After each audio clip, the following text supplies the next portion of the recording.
So we'll be here. All right. Hello, everyone. Welcome to our reading of 4 episodes of the great sitcom Seinfeld.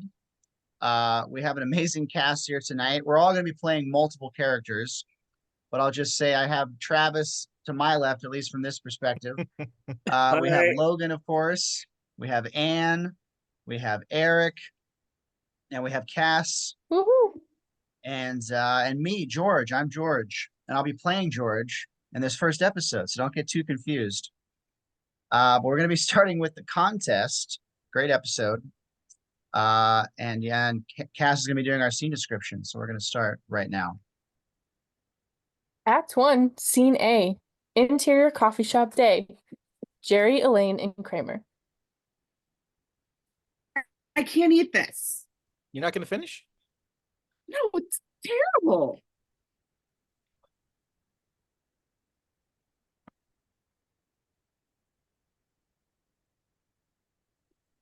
I'll eat it. Send it back. Get something else. Ugh, no, I'd rather the waitress notice it and ask me if there's anything wrong, and then she'll want to take it back on her own. Then I'm not the bad guy. Where do you think you are? Smallville? You're in a coffee shop in New York. A woman, Joyce, enters. Hi, Elaine. Oh, hi, Joyce. Hello. Hi, Ella. Hello.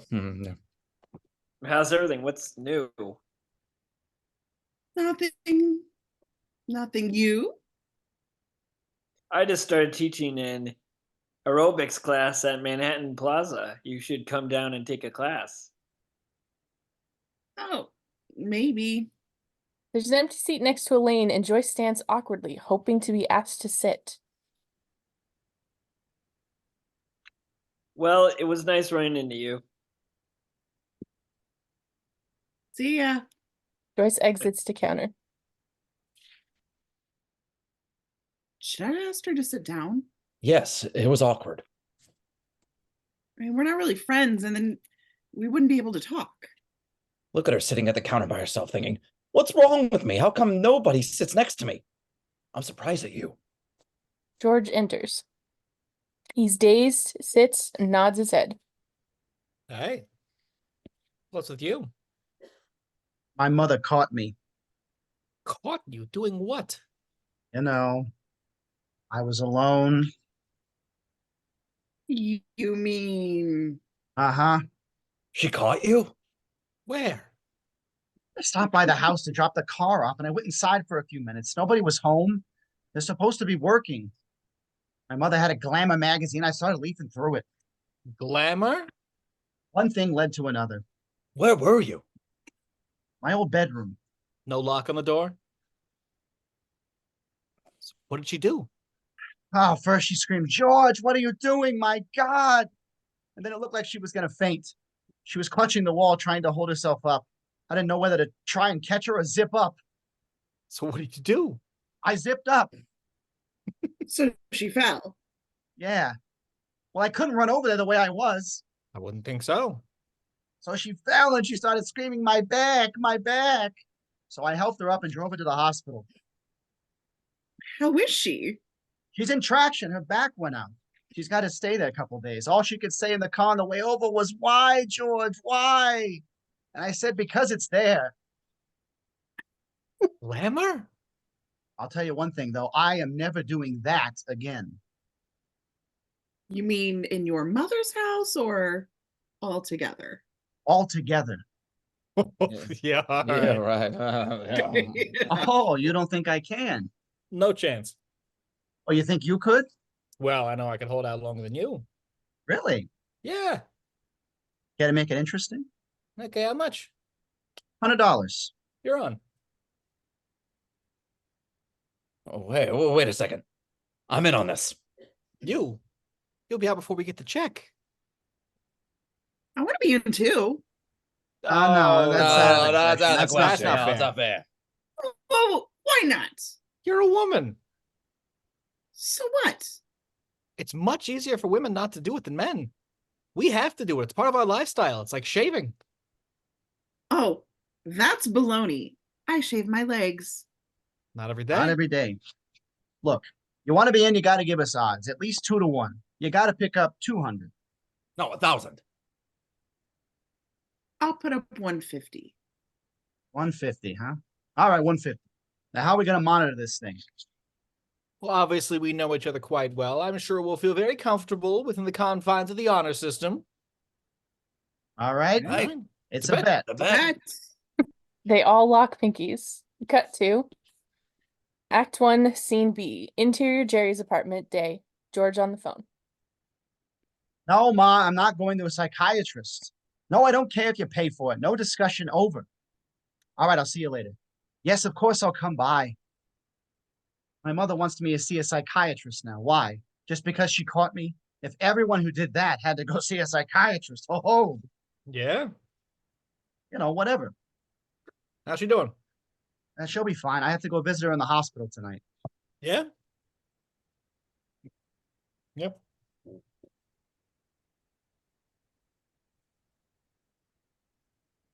Yep. Come on up. Sorry, it's Elaine. Yeah, come on up. What are you doing tonight? And date with Marla. Oh, the Virgin. Any progress there? What's the latest? I got my troops amassed at the border. I'm just waiting for somebody to give me the go-ahead. Kramer enters. He heads for the window. Hey, come here. Look at this. Across the street. She's naked. They all go to the window. Where? Second floor from the top. The window on the left. Wow. Now, who walks around the house like that? Maybe she's a nudist. Those nudist colony people. Angle on close-up Kramer, staring intently, swallowing. Then he beats a hasty retreat. Where's he going? Let me ask you something. At the nudist colony, do they eat naked in the dining room? I would imagine it's all naked. Or the chambermaids, are they naked? They're naked. The gardeners are naked. The bellhops. Elaine enters.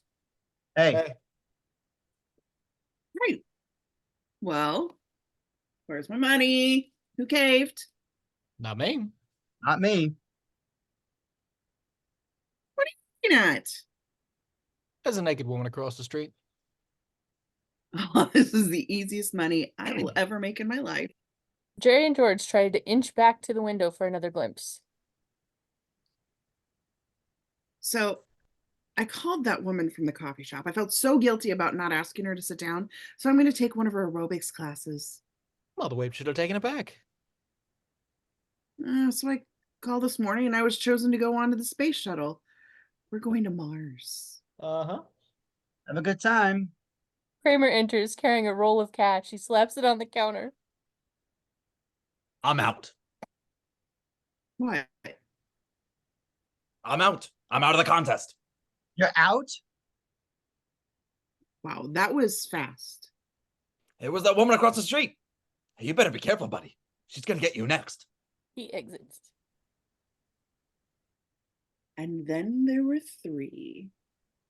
Cut to Act 1, Scene C. Interior hospital room night. George is visiting his mother, Estelle, who's in traction. I don't understand. I really don't. You have nothing better to do at 3 o'clock in the afternoon. I go out to buy a quart of milk. I come and find my son treating his body like it was an amusement park. Ma, Don't give me ma. It's a good thing I didn't hit the table. I would have cracked my head open. people can hear you. Oh, who cares? You think I care? It's too bad you can't do that for a living. You'd be very successful at it. You could sell out Madison Square Garden. Thousands of people could watch you. You could be a big star. Okay, that's enough. I want you to see a psychiatrist. I'm not going to a psychiatrist Why? Why not? Why won't you go? because I don't want to. I want you to see somebody. No, I'm not going. It's a good thing your father's in Chicago. George's cousin Shelley enters, a woman in her early 40s.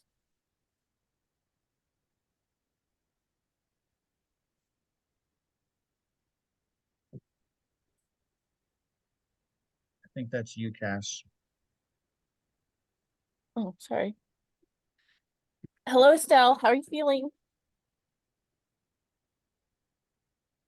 I'm wonderful. I'm fantastic. Hello, George. Hi, Shelley. Oh, look at you. How did this happen? Is that important, really? What is this, some kind of police investigation? The woman's been through enough. Now she has to relive the experience. Leave her alone. It happened. What's the difference how it happened? It's over and done with. It's just asking. She came home from work and I was there and I surprised her. She wasn't expecting me. She thought I was a burglar. Nurse enters with a basin and sponge. She's a knockout, and why wouldn't she be? She goes behind the translucent screen and we see a silhouette. Hi, Denise. 6:30. Time for your sponge bath. Is it 6:30 already? I fell asleep. So, George, what are you doing now? I hear you got some television writing thing. Yeah, television. Let me help you off with that. Here, I'll just slip it over your head. George is max attentive. It's about time. We thought you were going to wind up on the streets. So, what is it exactly? George, your cousin Shelly's talking to you. Cut 2, Act 1, Scene D. Interior aerobic studio front desk, night. The class is visible behind it, and Joyce is behind the desk.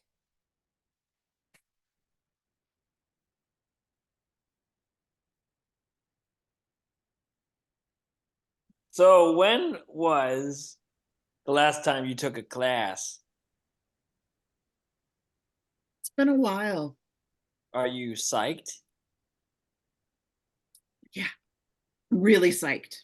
Well, you're going to thank me for getting you in here. Why is that? See the man with the dark hair and the red shorts? Elaine turns. When she turns back, her mouth is agape. Oh my God, it's John F. Kennedy Jr. John F. Kennedy Jr. He signed up earlier. He's going to be in your class today. In my class. John F. Kennedy Jr. is going to be in my class. I'm sweating. My heart's pounding. I can get you a spot right behind him. He's got a great butt. Yes. But behind great butt. John's butt. Cut 2, Act 1, Scene E. Interior Jerry's car, night. He's with the Virgin. They're making out. Marla breaks the kiss.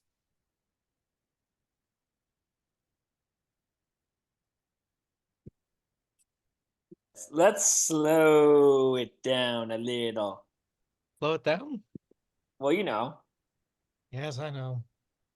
you're okay with that, right?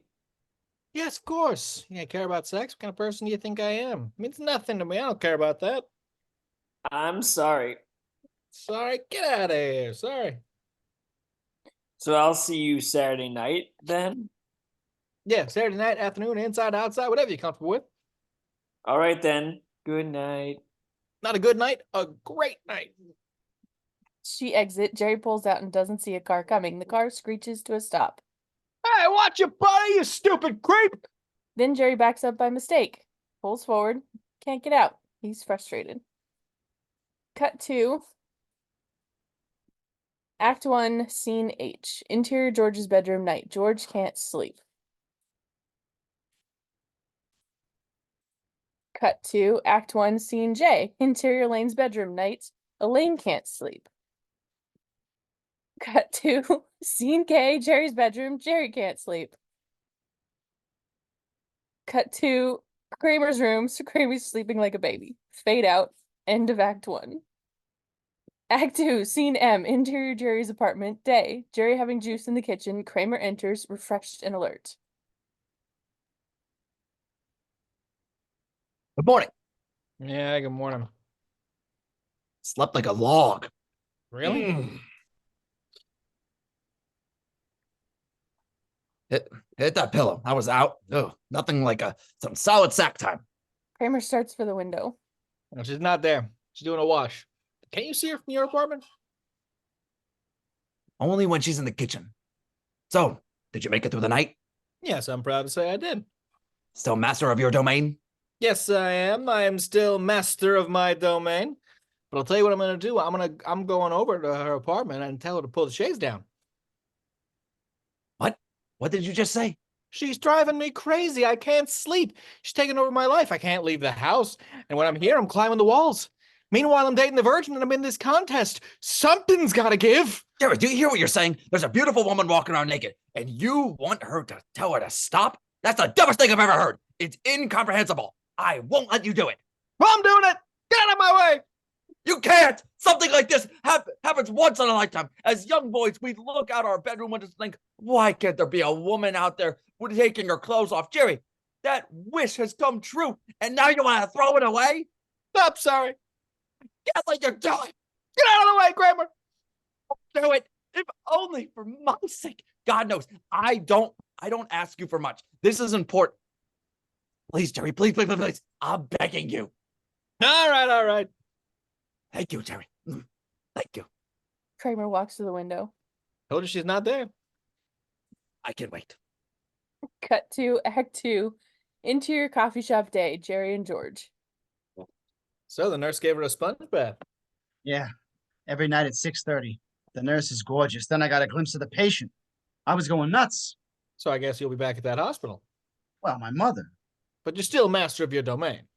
I'm king of the county. What about you? Lord of the manor. Elaine enters and sits.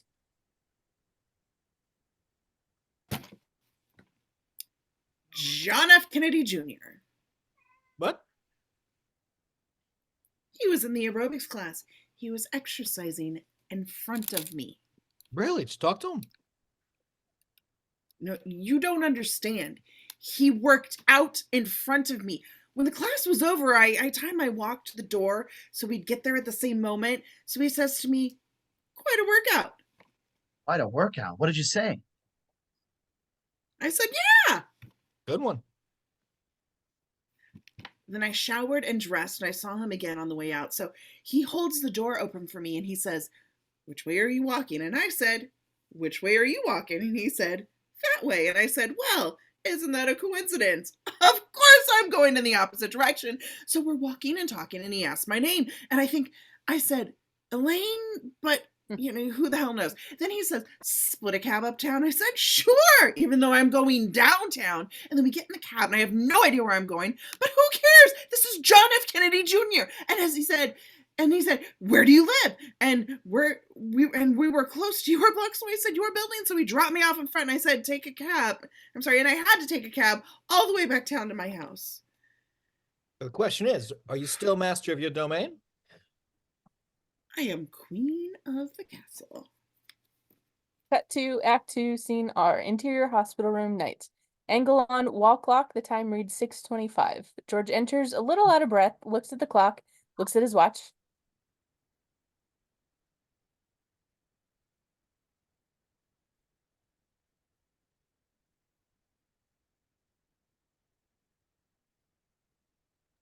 You're Travis. back?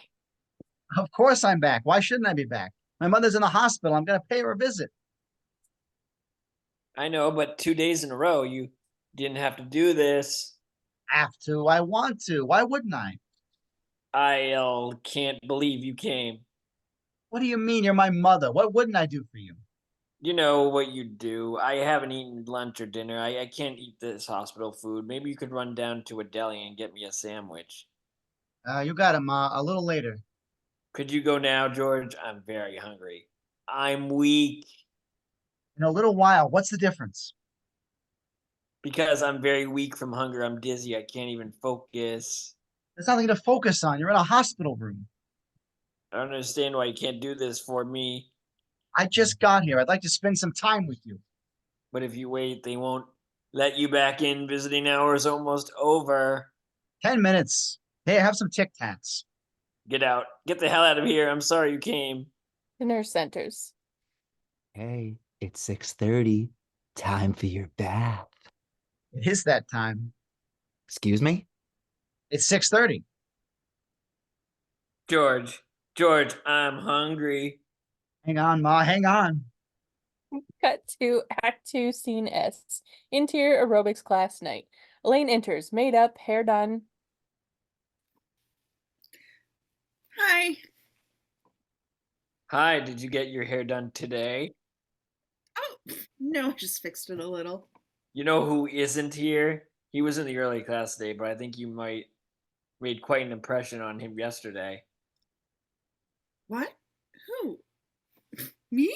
I made an impression? What impression? Let me just put it this way.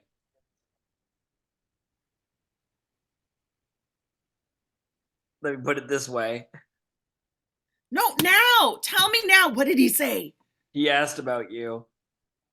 He asked about me. John Kennedy asked about me. What did he say? He wanted to know your situation. You want to know my situation? What situation? What's my situation? So I told him that you were single.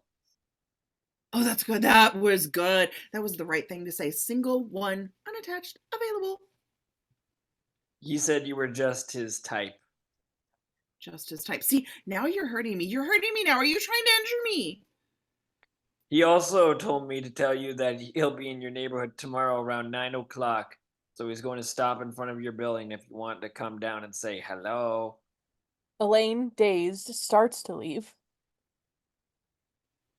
Stop in front of my building to say hello. Stop in front of my building to say hello. Aren't you going to work out? No, I just had my hair done. Elaine exits. Cut to scene T, interior Jerry's apartment, night. Jerry watching The Sound of Music on TV. Kramer by the window eating a hamburger. Jerry's on the phone.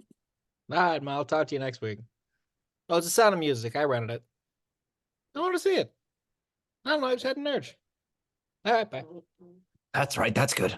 It's hot in there. That's very good. It's very hot in there. It's just hot in that house. That's right. That's right. You don't have to be ashamed. Of course, you're hot.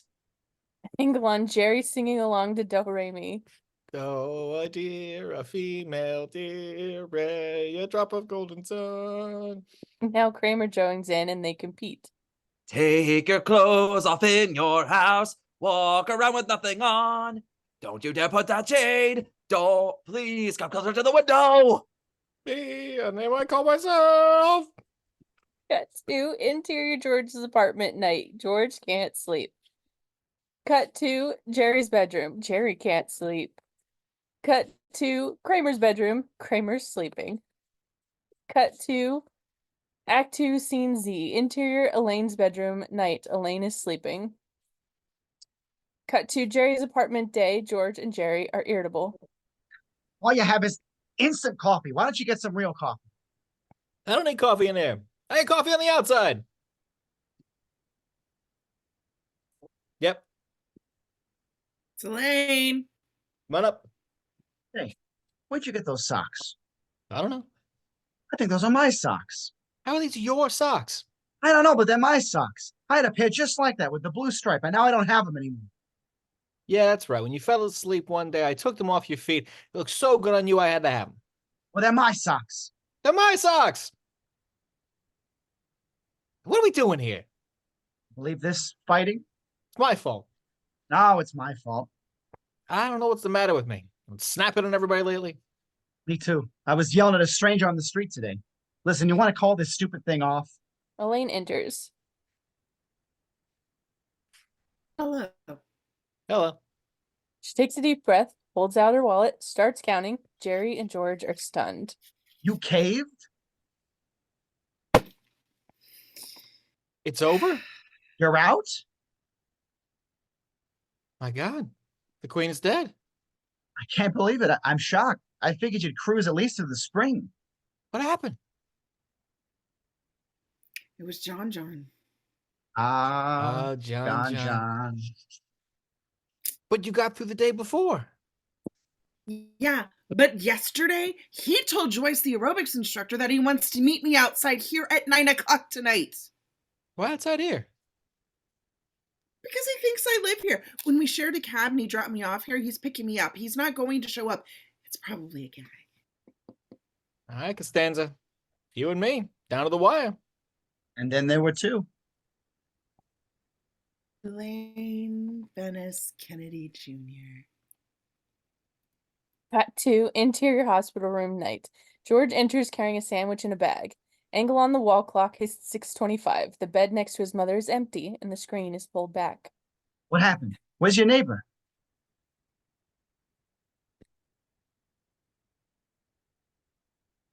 Got me food? Yeah, I got you a sandwich. You're such a sweet boy. What happened to her? They moved her next door. Next door? I complained because she walks around here half naked all the time. You what? Who needs to see that? They didn't give you a pickle. I don't need a pickle. No, there should be a pickle in there. That's wrong. I'll be right back. I'm getting you a pickle. George, gone. what are you doing, George? I want you to see somebody. Did you hear me? I want you to see somebody. Get out of here! Cut to interior Jerry's apartment night. Jerry and Marla making out on the couch.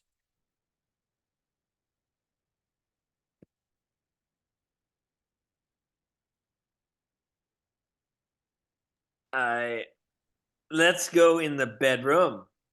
Really? Yes. You sure? Yes. You really want to? I do. I'm ready. Okay. I know how difficult this must have been for you. Actually, don't know the half of it. What do you mean? Well, I mean, it's kind of silly, but Cut to exterior Jerry's building night. Elaine waiting, checking her watch. Cut to Jerry's apartment.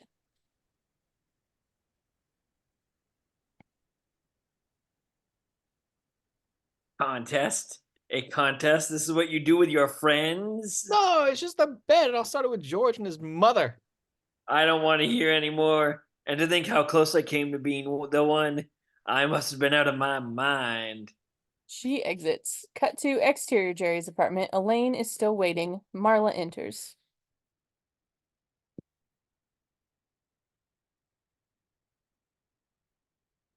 You're muted. Oh, hi, Marla. I'm glad I ran into you. You know the ping the delivery boy is suing me from when he crashed on his bicycle, and since you saw it, I could really use you as a witness. A witness? Well, I don't want it to have anything to do with you or your perverted friends. Why? Get away. You're horrible, horrible, all of you. She runs. Dissolve to interior Jerry's apartment. Jerry's closing the door.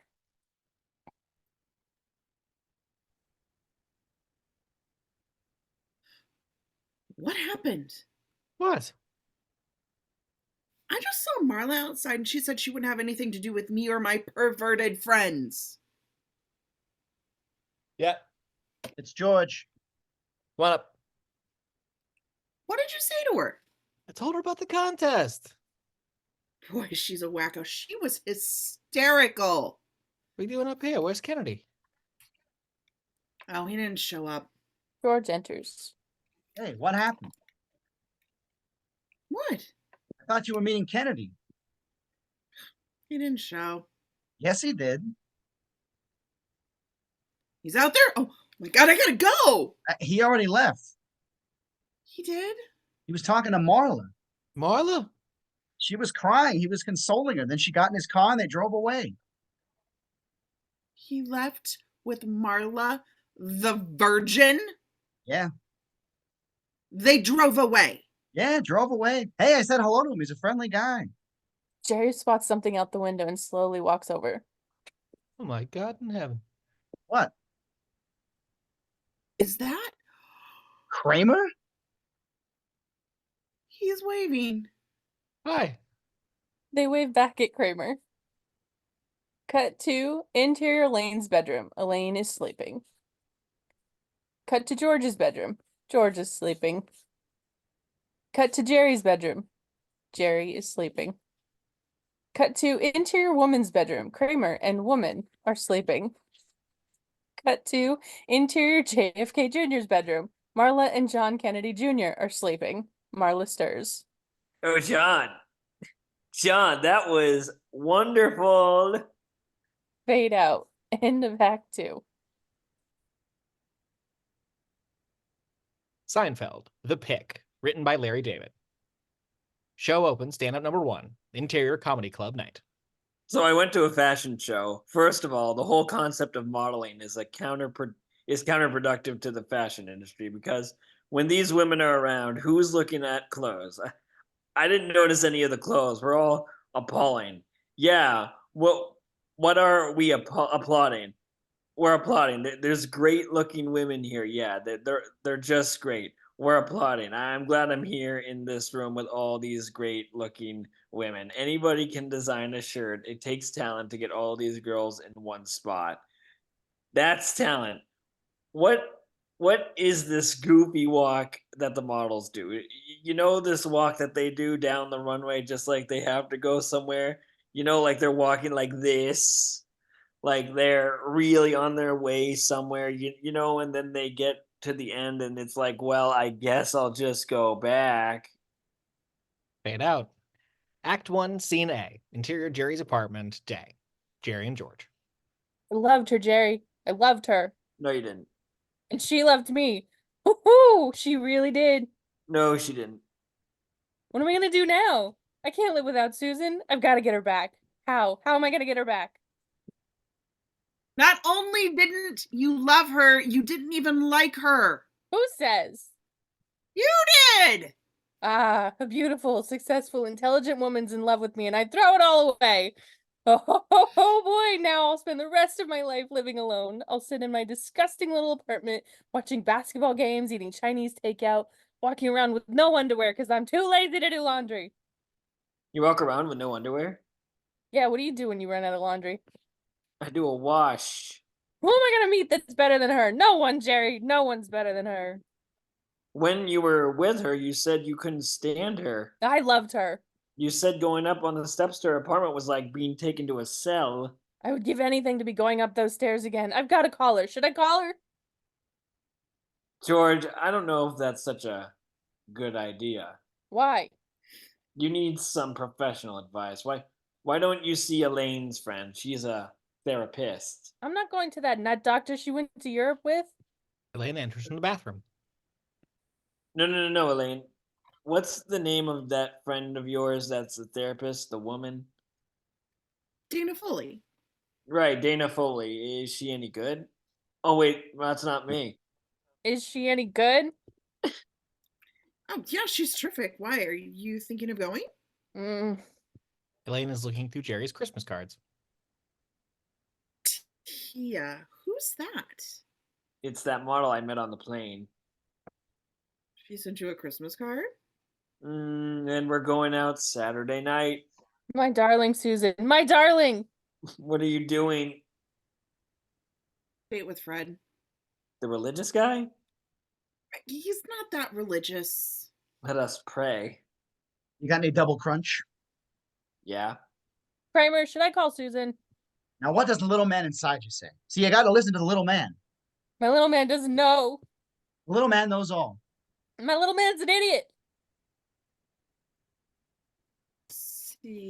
See, she was clever. You know, she put her picture on her card.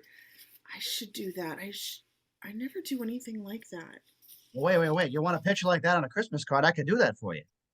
She kept such a nice, clean apartment. She was so sanitary.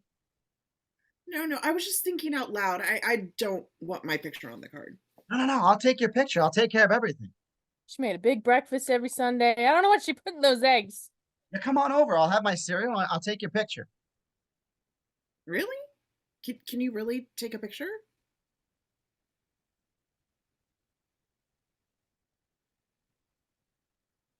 Yeah, he's good. He takes good pictures. He's got equipment over there. All right. Elaine and Kramer start to exit. I don't know about that outfit, though. Why? What's wrong with my outfit? We'll have to improvise. They exit. Oh, hey, did you happen to see the most beautiful girl who walked out on me? Tell her I'm sorry. Tell her I need my baby. Oh, won't you tell her that I love her? Oh, hey. George, I'm afraid I'm going to have to ask you to leave. Cut 2. Act 1, Scene B. Interior Jerry's apartment, night. Jerry and Tia by the stereo. So I'm thinking of putting in a tropical fish tank right here. Are you sure you're ready for that kind of commitment? Well, I figure if it doesn't work out, I can always flush him down the toilet. That's horrible. What's that perfume you're wearing? Oh, I completely forgot.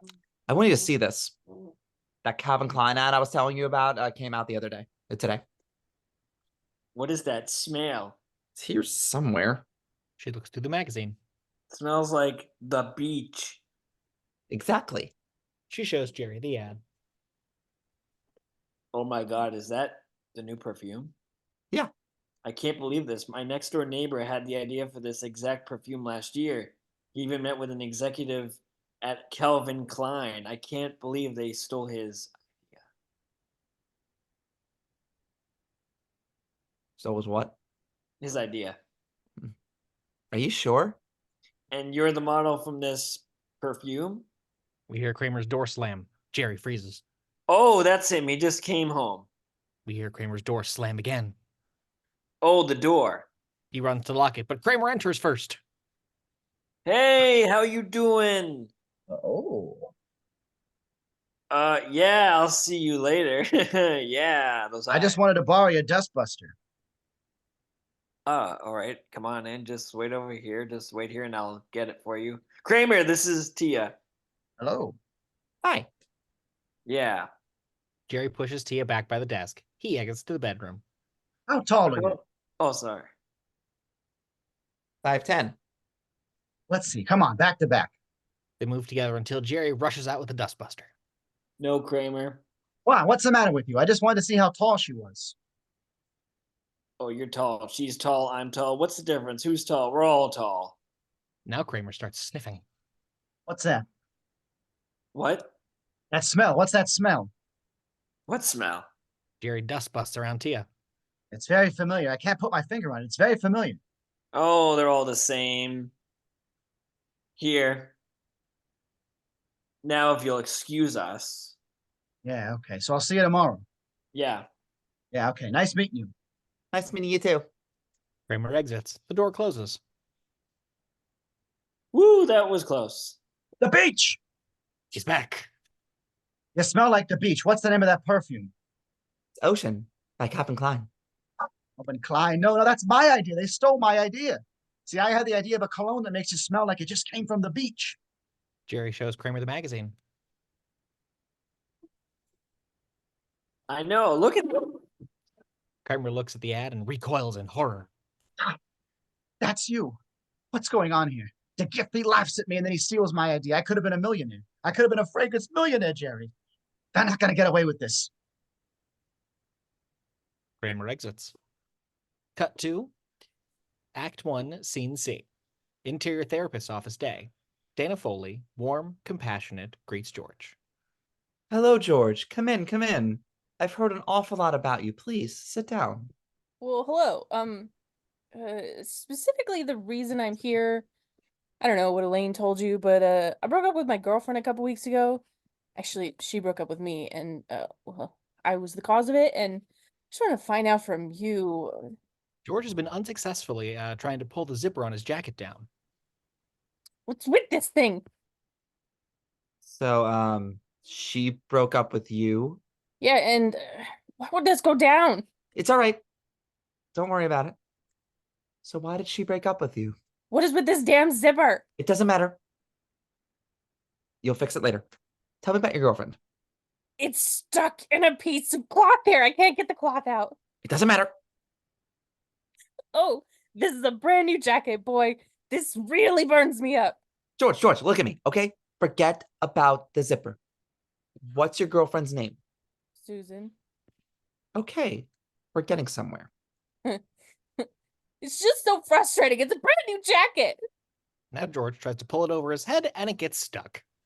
Cut to Act 1, Scene D. Interior Jerry's apartment day. Jerry and Elaine enter, Jerry with mail. Anyway, so Fred and I are going to do some volunteer work for that church on Amsterdam. Oh, volunteer work. See, that's what I love about the holiday season. That's the true spirit of Christmas. People being helped by people other than me. That makes me feel good inside. Jerry, looking through mail, finds Elaine's Christmas card. Well, look at what we have here. A Christmas card from Lainey. Thank you. You didn't have to go to that trouble. Oh, it's no trouble. My assistant did the whole thing. I didn't see the picture. How did it come out? It's a picture. Jerry opens it. Oh, yeah, look at that. Looks good. Kramer did a good job. Yeah, well, I mean, how hard is it to take a picture? Hmm. What? Did you look at the picture carefully? Carefully? Because I'm not sure, and correct me if I'm not wrong, but I think I see a nipple. What? Here, take a look. What is that? Elaine inspects the card. Oh my god, that's my nipple! That's what I thought. That's my nipple! My nipple's exposed. I said this card to hundreds of people. My parents! My boss! And then Papa. Didn't you look at the picture? Oh god, I didn't notice it! What am I gonna do? Oh god, you know, your whole life you go through painstaking efforts to hide your nipple, and then boom! Suddenly hundreds of people get to their own personal shot of it. Kramer enters. Hey, Have you seen the card? what card? My Christmas card. Oh, yeah, of course, I took it. Well, did you notice anything unusual about it? No. Well, come here and take a look. Kramer looks at the card. Yeah, so What's that? that's a nipple. Right. Oh, Oh, great. Didn't you see that? no. No, I didn't notice. It's because you made me wear that stupid shirt.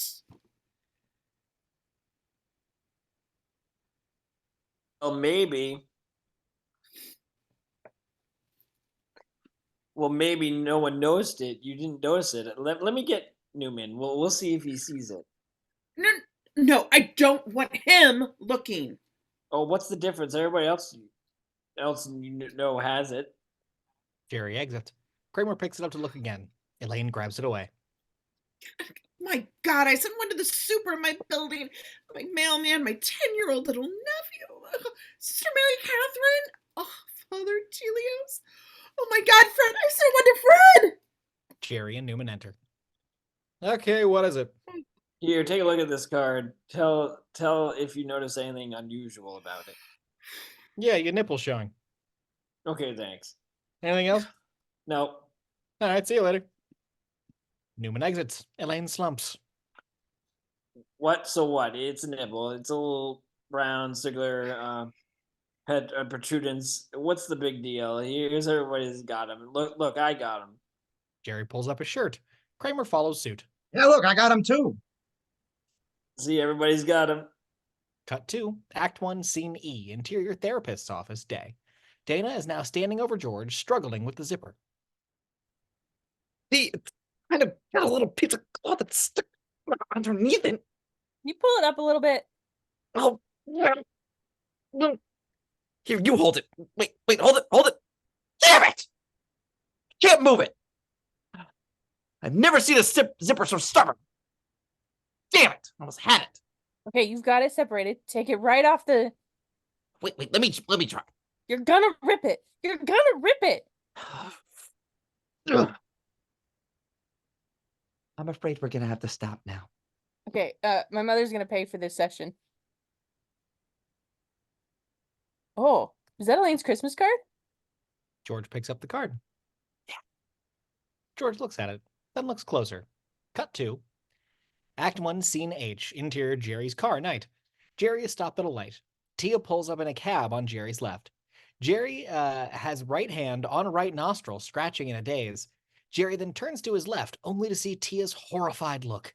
The cab then speeds off, leaving Jerry caught with his hand in the cookie jar. No. Oh, no. Fade out. End of Act 1. Act 2, Scene J, Interior Jerry's apartment, day. Jerry and George. I've called every day for the past 4 days. She hasn't returned one call. Was it a scratch or a pick? It was a scratch.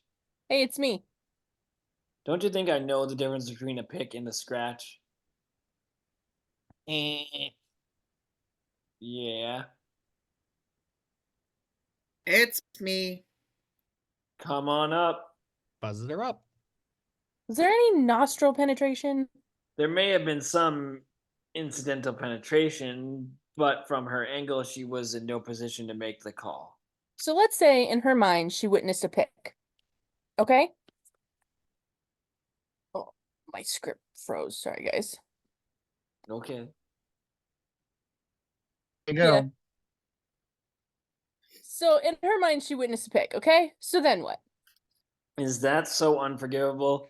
Is that like breaking a commandment? Did God say to Moses, "Thou shalt not pick"? I guarantee you Moses was a picker. You wandered through the desert for 40 years with that dry air? You're telling me you're not going to have the occasion to clean house a little? Let me ask you something. If you were going out with somebody and she did what you would do, would you continue going out with her? No, that's disgusting. George exits to the bathroom. Elaine enters. You cannot believe what I'm going through. That card is plastered all over the office.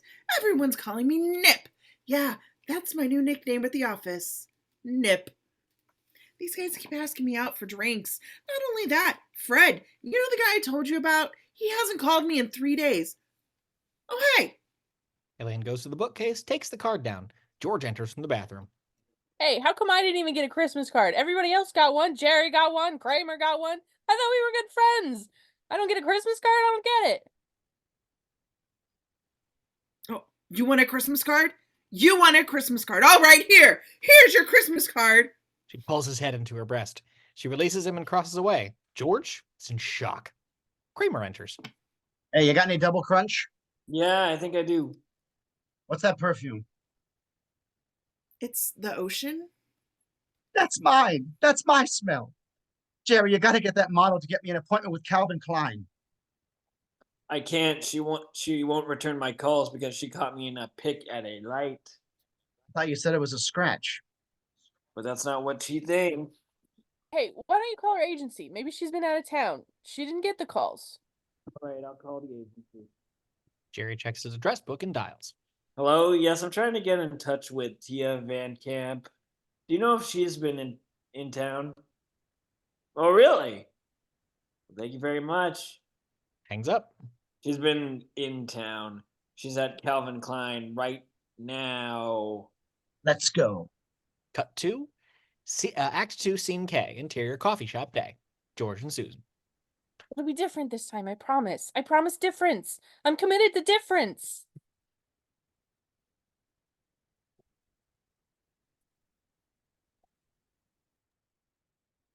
Need someone a little more stable. I'm not stable. I'm like a rock.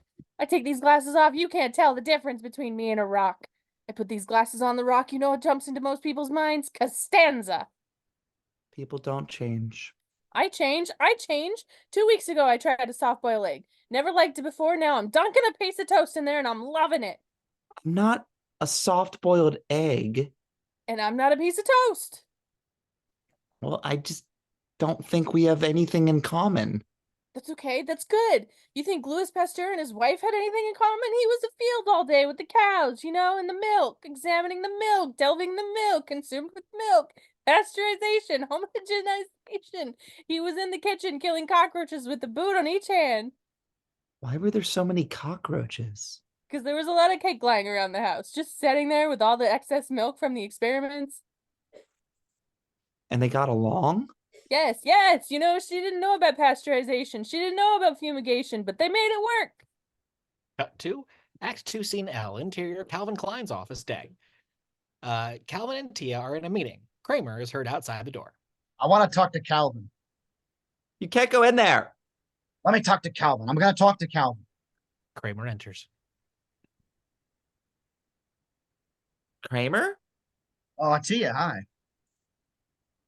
Who are you? I'm here to talk about the ocean. Oh, yes, Kramer. I think I know something about this. Would you excuse us, Tia? Yeah. Tia exits. Now, I don't want any trouble, Calvin. Neither do I. Cut to Act 2, Scene M, interior Calvin Klein outer office day. Jerry walks down the hallway. Tia enters from the office. Hello, there you are. Hello, what are you doing here? Well, I had to talk to you. I noticed you haven't been returning my calls. Well, I've been busy. Because I thought we had a good time the other night, and The only explanation I could come up with is that you think that you could cut me in a pick, I'd rather not talk about this. but I was clearly on the outer edge of the nostril. I know what I saw. But there was no pick. I did not pick. There was no pick. I gotta go. No pick. Cut to Act 2, Scene P, interior Calvin Klein's office. Day. All right, now here's the scoop, Calvin. I came in here last January to talk to one of your flunkies. Interesting face. Yeah, and when I told him my idea about the beach cologne, he laughed at me. You're a little lithe, aren't you? Very graceful. Well, yeah. Sit down. Kramer sits. You're very lean, but muscular. Well, I try to take care of myself. I watch what I eat. Just recently, I cut out fructose. I think you're spectacular. Oh, Cut to interior Elaine's office. Day. Elaine and Fred Gordon. I told you, Fred, my friend's next door neighbor took it.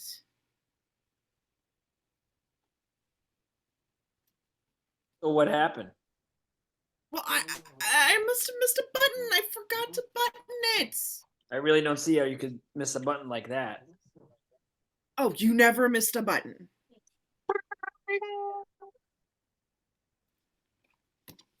Yeah? It's your sister Gail. Oh God, my nephew. Ugh. Hi, Gail. Yes, Gail, I know how old he is. A man appears in Elaine's doorway. hey, Nip, you need that manuscript, or can I take it home? Yeah, take it. Take it and stop calling me Nip. A man takes the manuscript from Elaine's desk and exits. It was an accident. Well, it's got to be somewhere. Look under his mattress. Cut to interior Susan's stairwell. Day. Angle from the top of the stairs over Susan's shoulder to George's face, returning to his cell. Cut to interior Calvin Klein's office. Day. Calvin Klein plus 3 executives talk amongst themselves. About the focus group. I had nothing to do with the focus group. Kramer enters from the closet wearing nothing but Calvin Klein jockey shorts. Kramer models for him. They're oohing and ahhing. Ooh, he's sexual, athletic, and without a trace of self-consciousness. His buttocks are sublime. If his pectorals could a little work, I suppose we could get him in the weight room. No. Let's get him in the studio today. We should send these out immediately. Kramer leans against the curved wall, loses his balance, and lands on the floor. You've done it again, CK. Cut to interior Calvin Klein elevator area. Day. And what if I did do it? Even though I admit to nothing and never will, what does that make me? And I'm not here just defending myself, but all those pickers out here would have been caught. Tia gets into the elevator. Each and every one of them who has to suffer the shame and humiliation. The doors start to close. He stops them. Because of people like you, are we not human? Elevator doors close. A crowd has gathered to watch. If we pick, do we not bleed? I am not an animal. Cut to interior Elaine's office. Day. She's on her feet and lecturing Fred.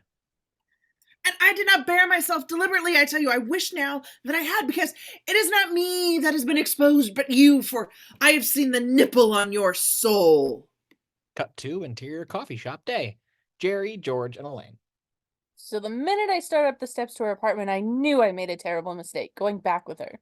So we're in her apartment. She goes in the bathroom. I'm cursing myself. Now, how do you get out of here? And then it hits me like a bolt of lightning. The pick! The pick? She comes out of the bathroom. I'm in it up to my wrist. You should have seen the look on her face. I think I've seen that look. Kramer enters holding a magazine. Hey, I got the magazine. The underwear ad came out. Ooh, Calvin Calvin Klein. Klein. It looks great. Great. It's great. Boy, they really worked on your pectorals. Yeah. Your buttocks are spectacular. Okay. What? Well, I'm not sure, but I think I see your... Fade out. End of Act 2. Show closed. Stand up number 2. Interior comedy club night. The human body is a lot of maintenance. It's a lot of showering, a lot of shaving, a lot of cleaning, a lot of clipping, a lot of checking. If your body was a car, you wouldn't buy it. It's too much unkept. It's a pain, but women definitely go to the absolute extreme to see if it's an amazing. To me, it's amazing the way women take care of all the hair on their bodies. One of the great mysteries to me is the fact that a woman could pour hot wax on her legs, rip the hair out by the roots, and still be afraid of a spider.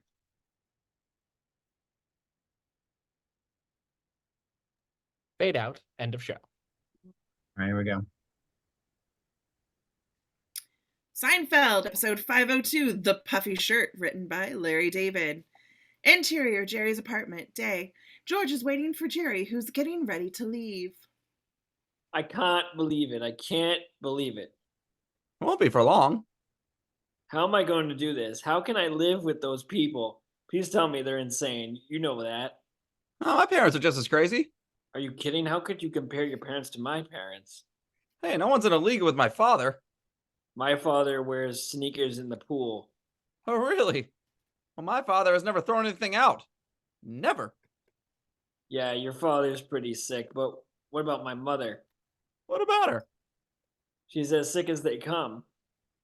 My mother has never set foot in a natural body of water. Never touched it. Not so much as a toe. Yeah, my mother has never laughed, ever. Not a giggle, not a tee-hee. A chuckle? Nothing, and I'm moving back there. I told you, I loan you the money for the rent. Borrowing money for rent is like having sex. It completely changes the relationship. Kramer enters. He has moving gloves on. Okay, I'm ready. I still don't understand. Why do you want to move back in with your parents? I don't want to. I'm out of money. I have $740 left in the bank. Move in here. What's that? Why doesn't he move in here? Yeah, I'm gonna move in here. He doesn't even let you use the toilet.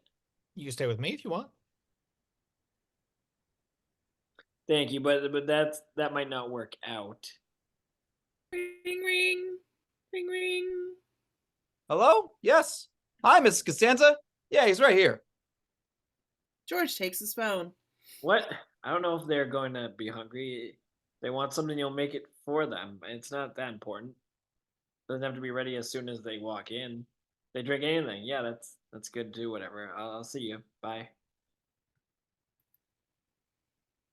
He hangs up as they exit. Yeah, I think you got me beat.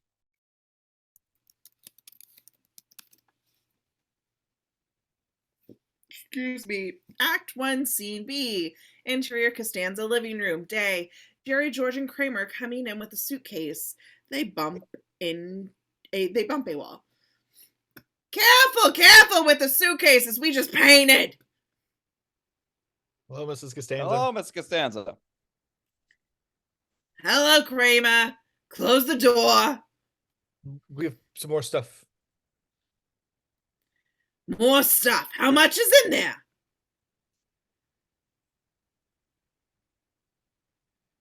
There's more. So how are you, Jerry? I'm fine. I got a good joke for you, Miss Costanza. No, I'm not interested. No, it's really funny.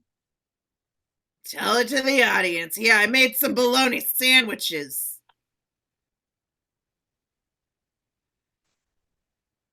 Bologna? Who eats bologna anymore? What are you talking about? Have a sandwich. I don't eat bologna. Nobody eats bologna. What's the matter with the bologna? It's not good for you. Oh, will you stop it? Have a sandwich. No.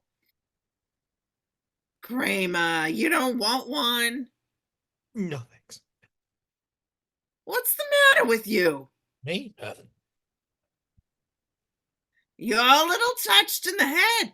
You're worried about your health, you young men. Jerry, take a sandwich. I don't really eat it. What am I going to do with all these sandwiches? Will you take them home? Give them to someone in the building. I don't know if I'm comfortable giving out bologna sandwiches in the building. Anything else? That's it. Better move the car. over. He exits. Okay, I guess we'll be going. You're going? Yeah. Okay, well, what are you doing later? Lynn and I are going out to dinner with Kramer and his new girlfriend. Really? Yeah, I met her. She's one of these low talkers. I can't hear anything she says. I'm always going, what's that? Excuse me? Well, maybe I'll meet you. No, George, we're going to eat tonight with your father. Okay, I'll speak to you later. Take it easy. Oh my god. Cut to Act 1, Scene C. Interior Manhattan restaurant night. Kramer and Leslie, Jerry, and Elaine. You had this idea for a pizza place where you make your own pie. Remember that? Oh yeah, that was a good one.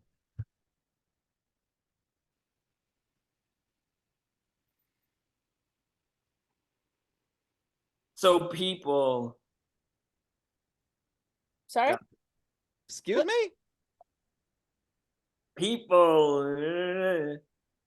Yeah. Yeah. What was the latest one? The toilet in the car. Right. He wants to put a toilet in the car. So you lift the back seat up and there's a toilet under there? I could see how. Mm-hmm. Yeah. Uh-huh. Yeah. Yep. Leslie's in the shirt business. She's a designer. In fact, she just came up with a new one that's really going to be the big new thing in men's fashion. It's a puffy shirt. Well, you don't puff if you don't puff. Well, yeah, it's all puffy like pirates used to wear. Oh, puppy shirt, puppy yeah. shirt, yeah. I think people want to look like pirates. It's the right time for it. Feel puffy and devil-may hair.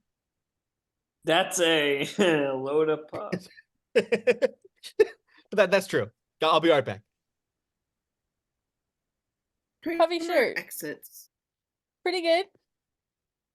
There's a lull in the conversation.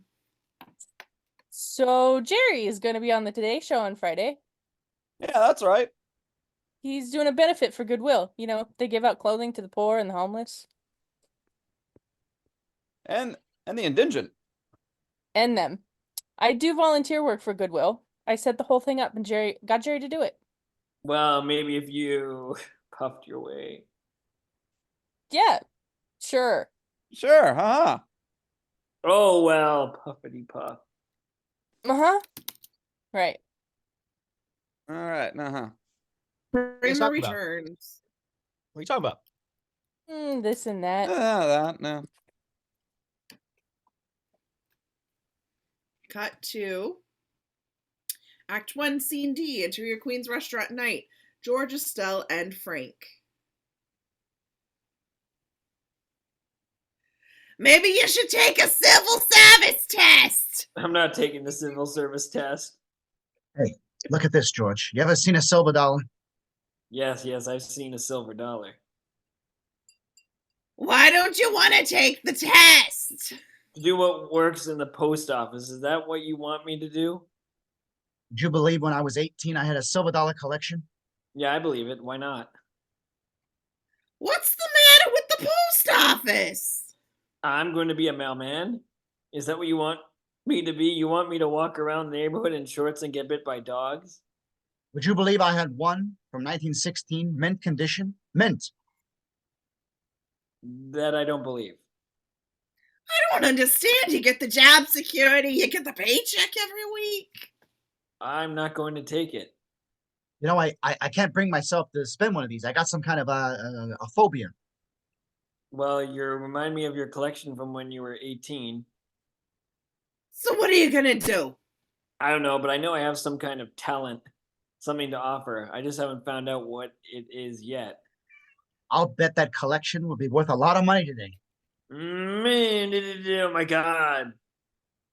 George, what are you getting? I don't like this waiter. Look at him. He sees us. He doesn't want to come over. I've got to get some air. George, where are you going? It's none of your business. He's not getting a tip, this guy.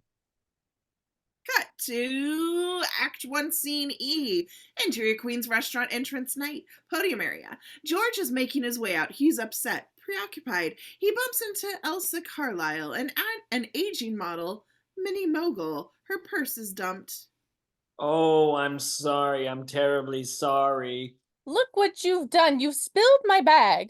Let me help you. That's all right. George stands to pick up the items from the floor and hand them to the standing Elsa. What? Your hands. What about them? George stands. Quite exquisite. They are. Have you ever done any hand modeling? Hand modeling? Here's my card. Why don't you give me a call? Totally forgot that was in this episode too. Angle on extreme close-up of the card. Elsa Carlyle, specialty models with a phone number. Act 1, Scene G, interior Jerry's apartment day. Jerry and George. Jerry is looking at George's hands. I don't get it. Me neither. What is it? I don't know. It's a hand. I know. Must be a joke. No, it's not a joke. She's already sent me for a job. What about my hands? I don't see how yours are any better than mine. No. See, your knuckles are all out of proportion. You got hair there. This is special. This is one in a million hand. This is amazing. See what happens when you avoid manual labor your whole life? You know, you're gonna clean up. These hand models make a lot of money. This is it. It happened for me. It's finally happened. We were in the restaurant. The two mental cases were talking. I couldn't take it anymore. I got up from the table. I bumped into this woman. Just like in the movies. All these years right in front of me, and now I'm going to have everything I ever wanted, all because of these beauties. He kisses them. Kramer enters. Yes, my hand. Hey, George. Kramer extends a hand. George shakes. Kramer has a joy buzzer and a pirate shirt and a garment bag over his shoulder. What are you doing? Are you crazy? My hands. You could have damaged my hands. Toy? George has become a hand model. Hand model? Really? Let me see your hands.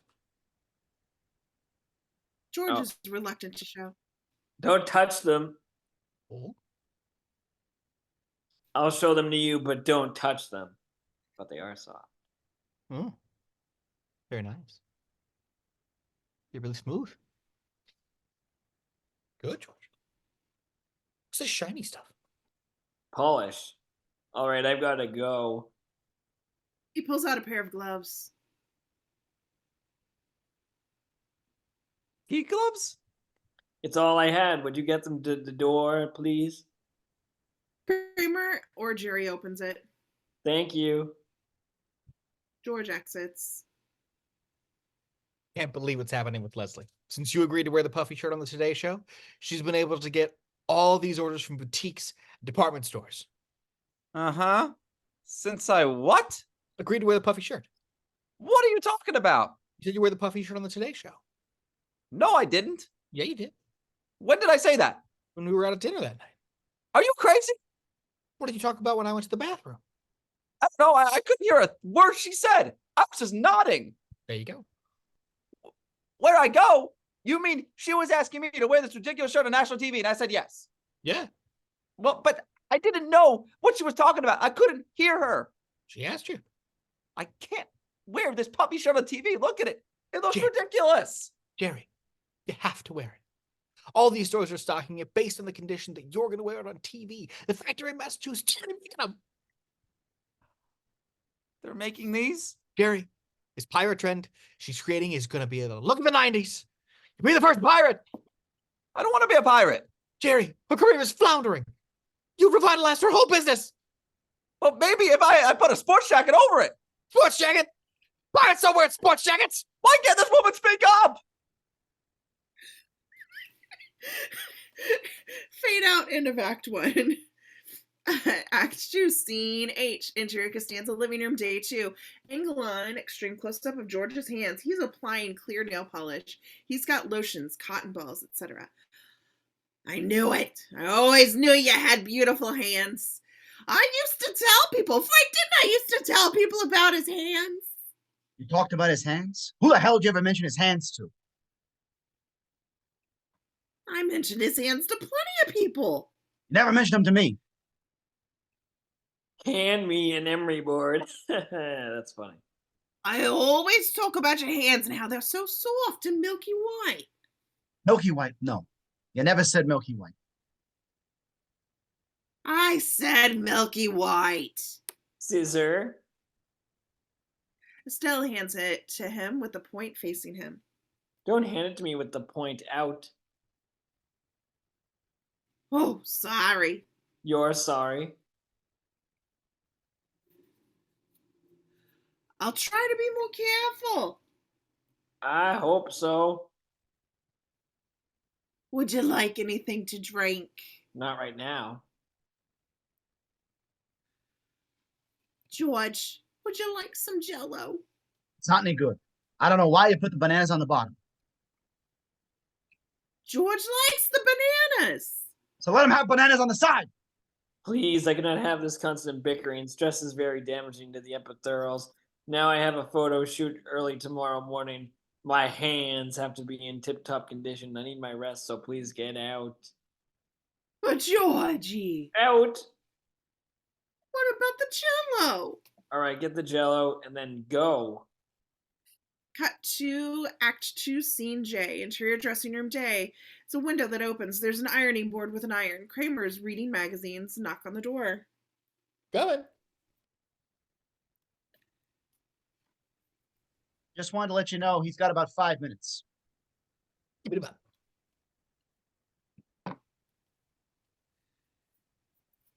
All right, Jerry enters from the bathroom. He's wearing the puffy shirt. Hey, now that's a great looking shirt. I'm glad I ironed it. It's perfect. Jerry is speechless. Look at it. It's fantastic. Kramer? Yes. Hey, it looks better than anything you own. In 2 months, everyone's going to be wearing the pirate look. Knock at the door. Kramer gets it. It's Elaine. Hey. Hello. I just met Brian Gumble. He said he might appear at the benefit. What is that? It's a puffy shirt. Looks good, huh? What do you think? It's a cooler one. Why are you wearing it now? Well, I'll tell you why. Because the low talker asked me to. And I said yes. Do you know why I said yes? Because I couldn't hear her. When did she ask you this? Restaurant where Kramer went to the bathroom. I didn't hear anything. Of course you didn't. No one hears anything the woman speaks. Well, you can't wear that on the show. Elaine, will you stop it? You're promoting a benefit to clothe homeless people. You can't come out dressed like that. You're all puffed up. You look like the Count of Monte Cristo. I have to wear it. The woman's got orders from all these stores to sell these shirts based on me wearing it on TV. The factory is producing them as we speak. You're supposed to look like a compassionate person that cares about poor people. You look like you're going to swing on a chandelier. You're making a mockery. Elaine, her whole business depends on this. She hasn't sold a shirt in 2 years. He looks ridiculous. Elaine, he doesn't look ridiculous. He looks like a pirate. But he's not a pirate. There are no more pirates, in case you haven't noticed. We're not in the high seas. Knock at the door. Okay, let's go. Is that what you're wearing? Act 2, Scene K. Interior photo studio day. George and 4 people. Photographer, assistant, makeup, client. I've never seen hands like this before. They're so soft and milky white. You know whose hands they remind me of? Ray McKigney. Oh, Ray. He was it. Who's he? The most exquisite hands you've ever seen. He had it all. The knuckles, the nails, the palms. Take your breath away. Well, what happened to him? Tragic story, I'm afraid. He could have had any woman in the world, but none could match the beauty of his own hands. That became his one true love. You mean, Yes, he was not master of his domain. but how? The muscles became so strained from overuse, eventually the hand locked into a deformed position, and he was left with nothing but a claw. He traveled the world seeking a cure, acupuncturists, herbalists, swamis, nothing helped. Towards the end, the hands became so frozen he was unable to manipulate utensils and was dependent on the Cub Scouts to feed him. What a waste. Ray Lewis McKigney, the greatest hands of our time. I hadn't seen another pair of hands like Ray McKigney's until today. You are his successor. I only hope you have a little more self-control. Oh, don't worry about me. I won a contest. Okay, let's get to work. Cut to Act 2, Scene L. Interior Today Show set day. Jerry's interview with Bryant Gumbel. On Tuesday the 19th here in New York, there will be a benefit for Goodwill Industries, an organization that sells donated clothing to fund job training services. One of the performers will be comedian Jerry Seinfeld. Jerry, good morning. Thank you, Brian. Speaking of clothing, that's quite a shirt you have on. Angelon, Kramer, and Leslie in the studio, please. Yeah, uh-huh. Look at you, you're all kind of puffed up. Yeah. It's a puffy shirt. You look kind of like a pirate. Yeah, I look like a pirate. Anyway, we're hoping to raise enough money to... I don't think I've ever seen a shirt like this. How'd you get on here? One of the tall ships? Yeah, that's funny. I'm sorry, it's a very unusual shirt. Angelon, Elaine, hands on sinuses. You know, this could be a whole new look for you. Put a patch over your eye, you'll be the pirate comedian. Uh-huh, yeah. So will you be wearing the puffy shirt at the benefit? Look, it's not my shirt. Whose shirt is it? What's the difference? I agreed to wear it. I feel ridiculous in it. It's too puffy. It's the stupidest shirt I've ever seen. You bastard. Did you hear that? That I heard. Act 2, Scene M. Interior photo shoot day. George is modeling a watch. All right, a little to the left, a little higher. All right, perfect. Like this? Just like that. Good, got it. Okay, you're done. That's it? Yeah, that's it. And here's a check. Thank you. George looks at the check. He's thrilled. Thank you very much. It was an honor. George is about to leave as a comely photo assistant approaches. It was great working with you. Your hands are beautiful. Oh, thank you very much. I was wondering if you weren't doing anything later. Maybe you want to get together. Well, I got a manicure at 4, but after that I'm free. Here's my number. George puts his gloves on. Great, see you later. Cut to Act 2, Scene N. Exterior Central Park Day. George is giddy, walking on air, skipping, delirious. Act 2, Scene P. Interior dressing room day. Jerry, Elaine, Kramer, and Leslie. You ruined me. You ruined my career. All right, keep your voice down. Everybody can hear you. I don't give a damn. You know, if you talked like this to start out, I never would have been in the costume in the first place. George enters. He is expansive, exuberant. Hey, you can't believe it. Look at this check. They told me I've got the most beautiful hands they've seen, except for the McKinley guy. This is a great looking girl gave me her number. I've got it. I've got it all. I'm busting, Jerry. I'm busting. I've never noticed your hands. Let me see. All right. But brace yourself when I remove these gloves. The beauty can blind the naked eye, much like a pirate opening a treasure chest of magnificent jewels. Look at that. Pretty nice. George looks up, notices Jerry. Hey, nice shirt. What is that? Did you wear that thing on the show? Have you lost your mind? Who's dressing you? You look like a complete idiot. I wouldn't wipe my...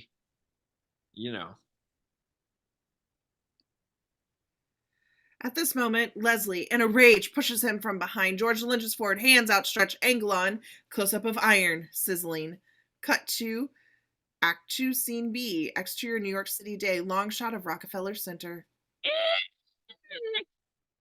Cut to exterior New York street day, passerby hears scream, stop, looks up at the window, shakes head, and walks on. Act 2, Scene S, interior coffee shop, day 4. George's hand is bandaged. Elaine is holding his coffee for him. Could you put another sugar in there for me? Sure. You ready? Yeah. She gives him a sip, but it's too hot. Gurgle, gurgle, gurgle. Hey, it's too hot. Sorry. At least McKinley had a few good years. How could you forget to turn an iron off? I was excited because Jerry was putting on the puffy shirt. Puffy shirt, a puffy shirt. My life is destroyed by a puffy shirt. Yes, well, it didn't do me any good either. Me either. That benefit was the worst show I ever did. Some of those heckles were really uncalled for. Avasti, matey! What does that mean? 20 degrees off the starboard side. It's a Spanish galleon. There's no comeback for that. Well, it got me fired from the Goodwill Committee. Who gets fired from volunteer work? No, all those stores canceled out on her. She's finished. So what happened to all the shirts? You gave them to Goodwill. George gets up. Where are you going? I gotta go home. My mother is making meatloaf. There's no living with her if it's cold when I get there. Wait. Where we're going to? We're going to. A puffy shirt. They exit. Cut to Act 2, Scene T. Exterior New York Street. Outside coffee shop. Continuous day. They see two homeless people, both in the shirts. Can you spare some change for an old buccaneer? George gestures he can't because of the bandages. Elaine and Kramer walk by. Jerry stops. No? It's really not a bad looking shirt. End of Act 2. Seinfeld, The Soup Nazi, written by Spike Ferriston, directed by Andy Ackerman on the show. Give us one moment. Lots of show stuff here. Good God. Okay, Act 1, Scene A. Interior, Jerry's apartment, day. Jerry, Jerry's girlfriend, Sheila, and George. George flips through the movie section of the newspaper. Can you believe it? It's only playing in 2 theaters. 62nd and 3rd or Times Square. Your choice. Trek or Drek. 62nd is further. But let's do Times Square. I'll take Pestilence over a long commute any day.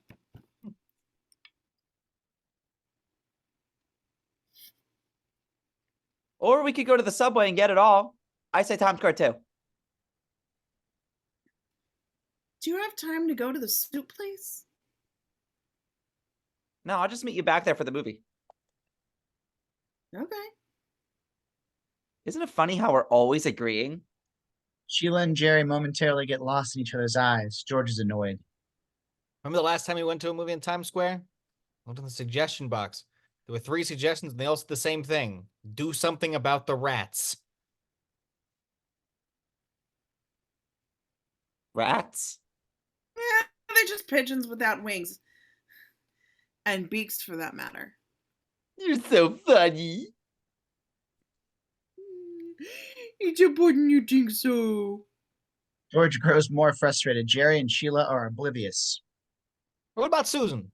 She's not going to want to go to Times Square. They're not listening. Hey! Well, I like you. I like my sweetie. And I like my sweetie. Elaine enters as they ad-lib hellos. Hey. Are we ready to go? I'm starving. I forgot to eat this morning. You know, I believe no one forgets to eat. They just pretending to forget to eat so it looks like food isn't important to them, but when in actuality it's all they think about. And little cheeseburgers dancing in their heads, a bunch of french fry creatures playing brass instruments. That's what I want. Cheeseburger and french fries. No, we have to go to the soup place. What soup place? Oh, there's a soup stand. Kramer's been going there for years. I finally went the other day and I tell you this. You will be stunned. Stunned by soup? You can't eat it standing up. Your knees buckle. All right, I like soup. There's only one caveat. The guy is very temperamental, particularly about the ordering procedures. He's secretly referred to as the soup Nazi. Well, what happens if you don't order right? He yells and you don't get soup. What? All you gotta do is follow the ordering procedure and you'll be fine. Yeah, let's go over that again. All right. Cut to Act 1, Scene B. Exterior New York Street, day. Jerry, George, and Elaine walking. Okay. The most important thing to remember is the line must keep moving. So you hold out your money, speak your soup in a loud, clear voice, step to the left, and receive. Simple. Yeah, the main thing is not to embellish on your order. Any extraneous comments are met with severe reprisal and no questions. Oh boy, I'm really shaking. Elaine. Right, Jerry, that's enough about the soup Nazi. Elaine stops to look at an armoire being sold on the sidewalk. Wow, this is so cool. Isn't this cool? Coolest. I don't know who it belonged to this morning. What's so cool about a dresser? This isn't a dresser, it's an antique armoire. You know, an armoire. Armoire. It's French, armoire. Oh, now I understand. How much? I was asking 250, but you got a nice face. Too even. 200. I'd be stupid not to buy this. He did give you the nice face discount. Which you will never get again if I don't get some soup. I'm sorry, you guys go ahead. You deliver, right? If I have to. Cut to Act 1, Scene C. Interior Soup Nazis stand, day. Jerry and George step to the end of the line. Others fall in behind them. Line is huge. Yeah, that's why you can afford to be so selective. It's a privilege to eat this stuff. Hey, isn't that Bania guy? Oh, no. It is. God, be still, think invisible. Daniel spots Jerry. The ladies picked up the scent. Hey, don't let him cut. Benia is the type of guy who could derail the soup train for all of us. Hey, Jerry, I didn't know you liked soup. Hard to believe. This guy has the best soup in the city. You know what they call him? The Soup Nazi. All right, look, Benia, I'm not letting you cut in line. Why not? Because if he sees it, we'll never be able to eat soup again. He won't know.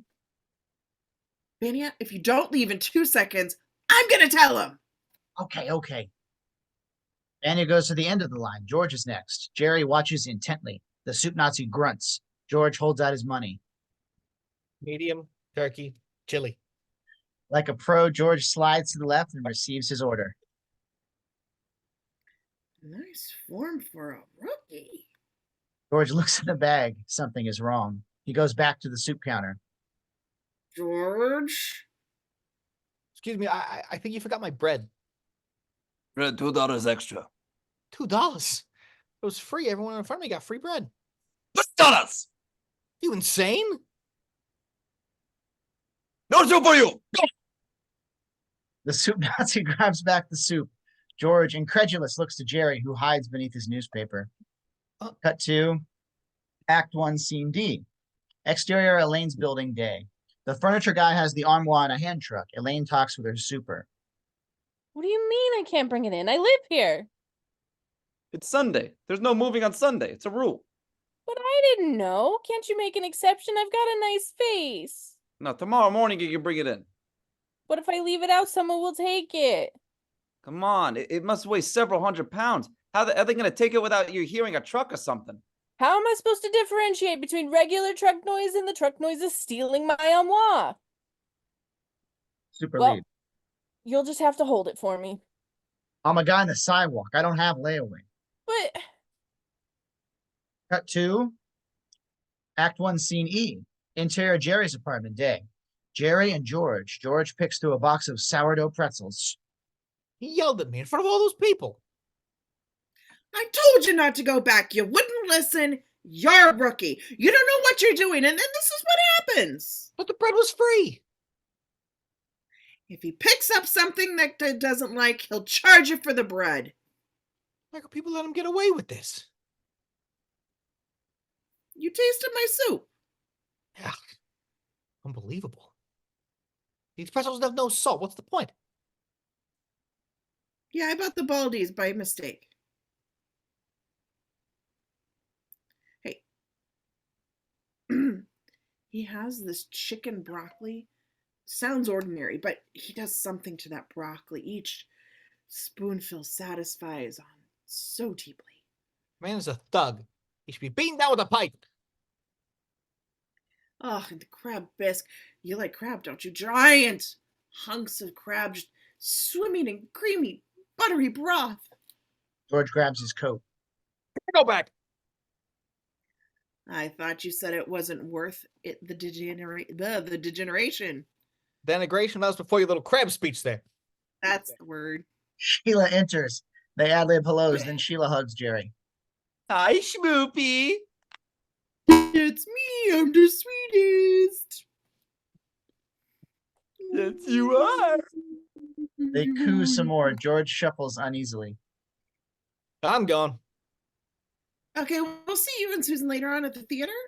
Our big double date. Actually, I'm not feeling up to it. I'll talk to you later. Oh, okay. You're not gonna go? No, I don't think so. See ya. George exits. Jerry and Sheila kiss. Well, he's a weird guy, isn't he? You might say that. Cut 2, Act 1, Scene G. Exterior, Elaine's building day. Elaine on the sidewalk with the armoire. Kramer enters, carrying the seat cushion from Jerry's sofa.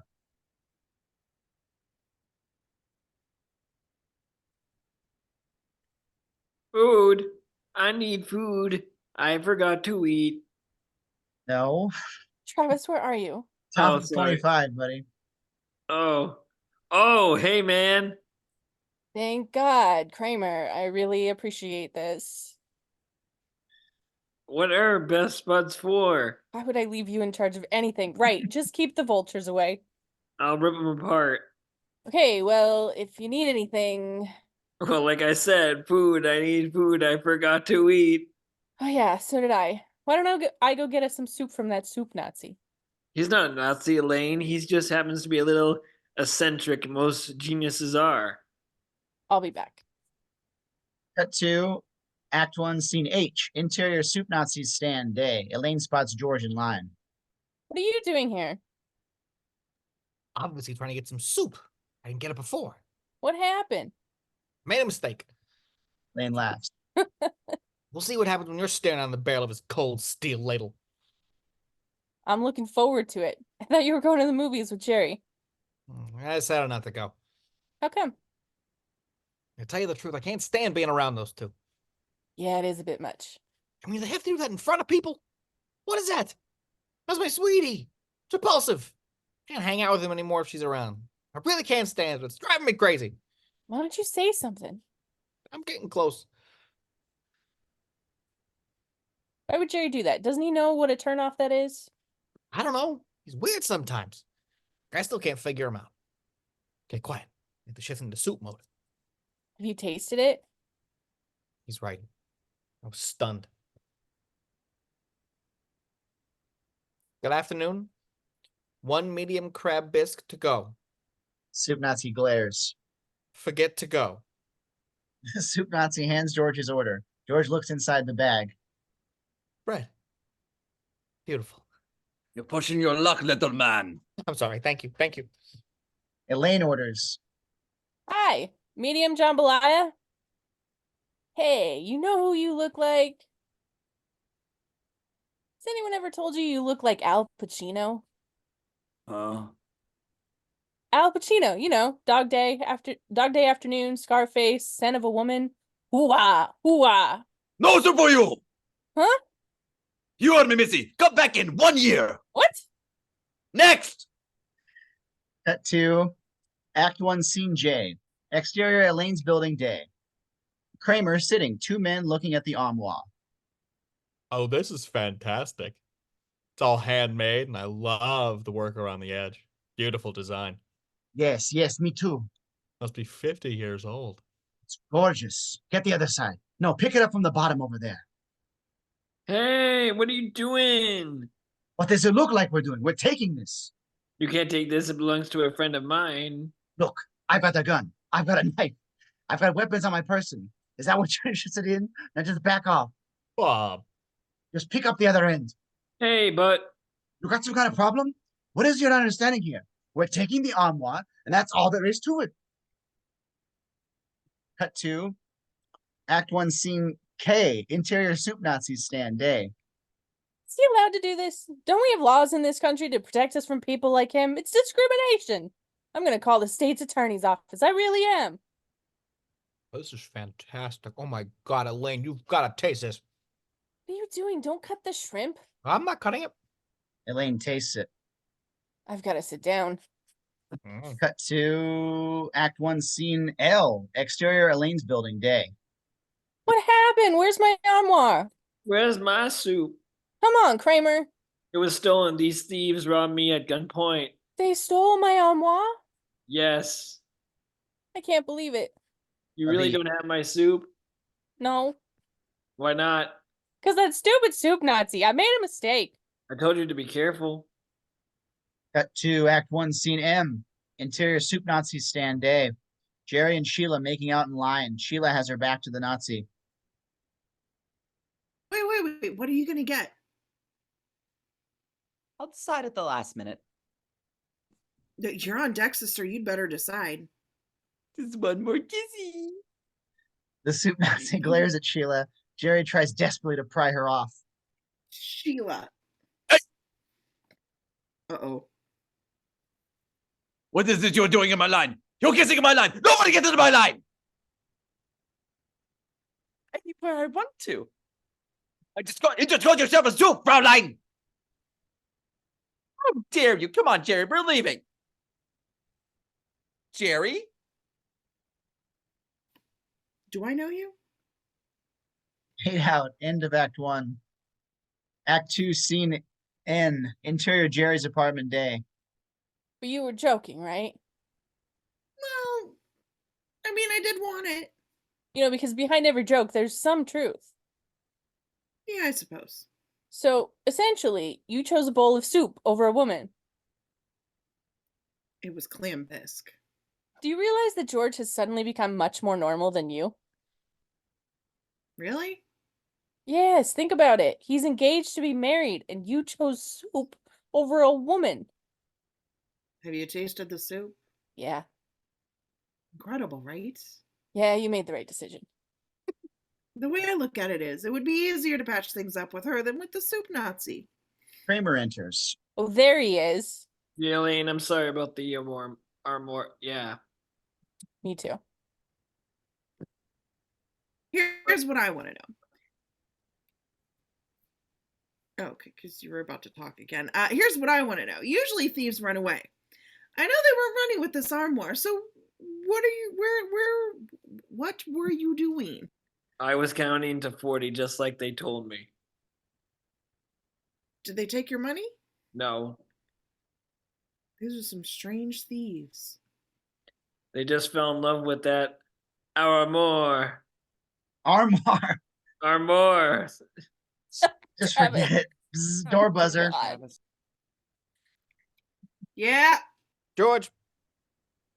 come on up. Hey, have you noticed that George has been acting strange lately? No, in what way? I don't know, kind of a standoffish attitude, a lot of attitude. You know, like he's better than me or something. I don't think George ever thought he was better than anybody. George enters. Hello. Hello. You're just talking about me. What's going on? Absolutely not. Something's going on here. All right, I'm going to get some soup. One of these days, that guy's gonna get his.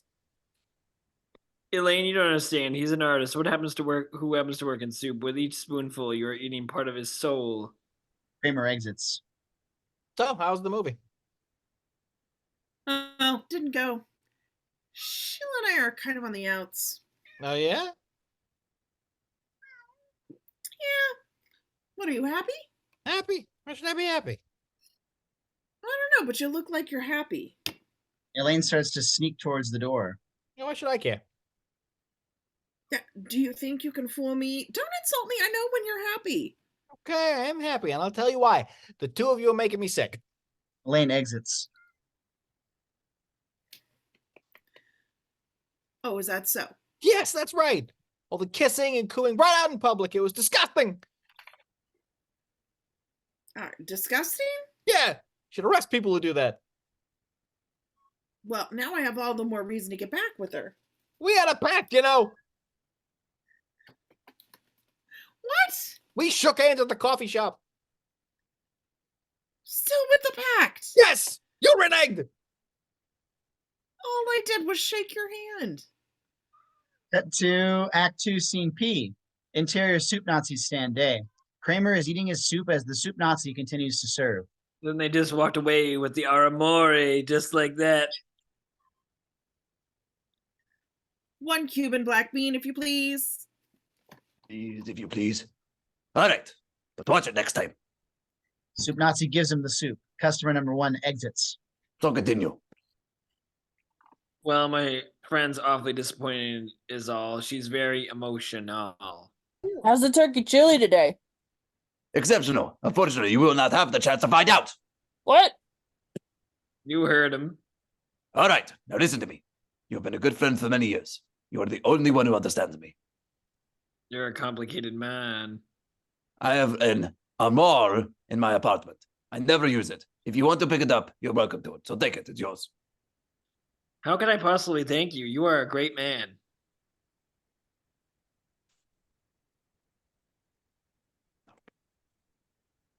A great man. Gazpacho, por favor. Por favor. I am part Spanish. Adios, muchacho! To Act 2, Scene R. Interior coffee shop day. Jerry and Sheila are there. It was stupid. Well, it was very insulting. No, I know that, but I was really sort of half kidding. You know, behind every joke, there is some truth. What about the Bavarian cream pie joke I told you? There's no truth to that. Nobody's going to go to the United States, to Europe, just to get a piece of Bavarian cream pie. It's just not true! Well, maybe you're right. So am I forgiven? Well, all right. I guess. They kiss and start cooing. George and Susan walk in. George tries to go to another table. Jerry? Oh, hey. Hello, George. Hello? George, you remember Sheila? Yes, hello. Won't you join us? No thanks. Of course. They sit. You sit on the same side of the booth. Yeah, that's right. You got a problem? It's pretty unusual for two people to sit on one side and leave the other side empty. Well, we're changing the rule. Good for you.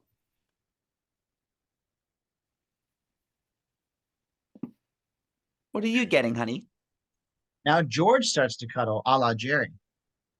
Oh, I don't know, honey. What are you getting? You can get anything you want because I love you so much and I just want to make you happy. Okay, sweetie pie? Oh, that's so sweet, George. Well, I can be a sweetie weetie. What about you, honey? How about some tuna? Is a cute little fishy. You want a cute tuna fishy? They start making out. Then Jerry and Sheila start making out. Cut to Act 2, Scene S. Interior Elaine's apartment day. Kramer and Elaine are with the new armoire. I love it. Absolutely love it.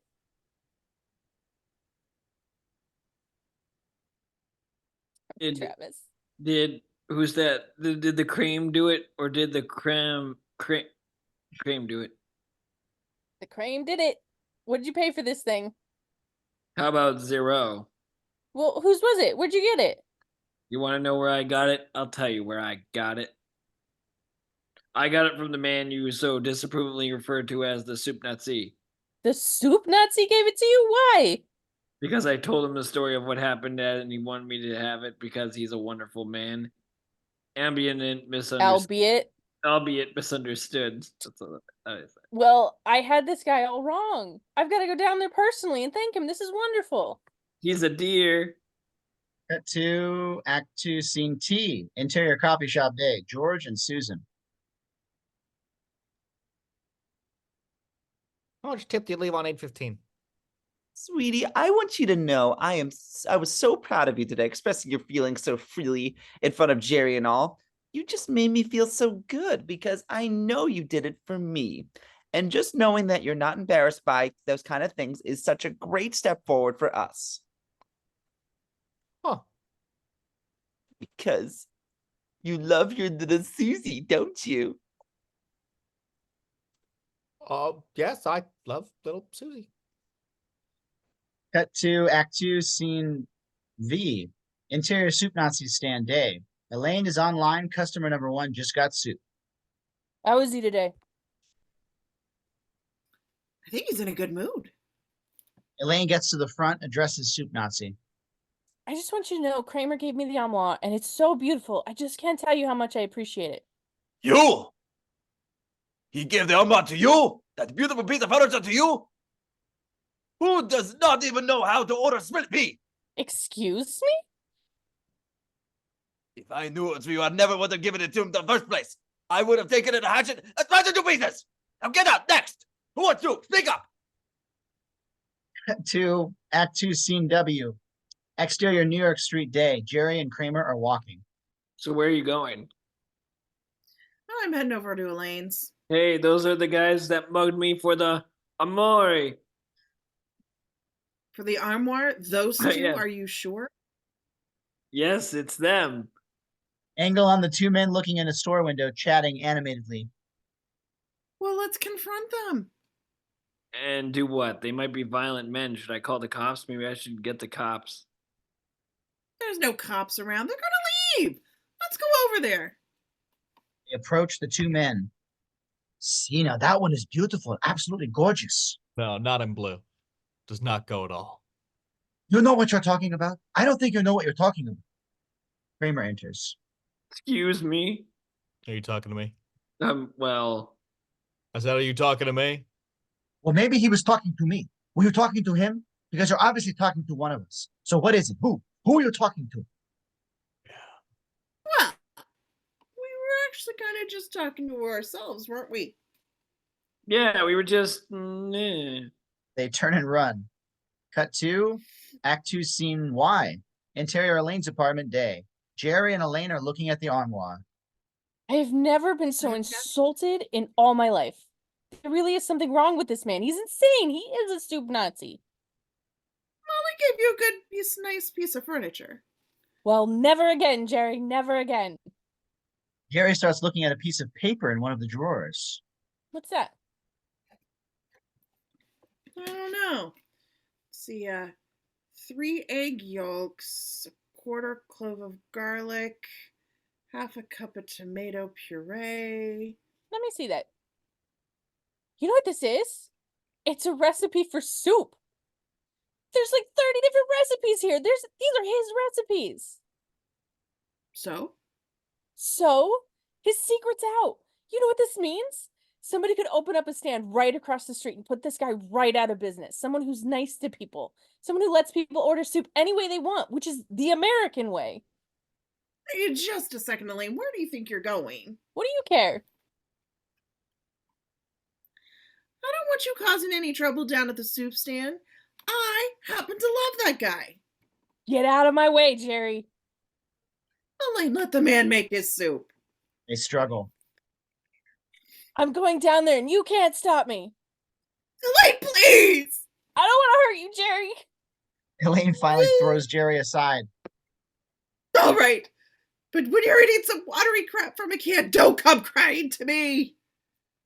Cut to Act 2, Scene Z. Exterior New York Street day. George and Susan are looking in the same window as the thieves did earlier. Honey, look, they have one in blue. For my baby Bluey. Are you my baby Bluey? I'm your baby Bluey. They turn away and start to walk and hug closely. George reluctant, uncomfortable. Oh, yes, you are. Jerry enters.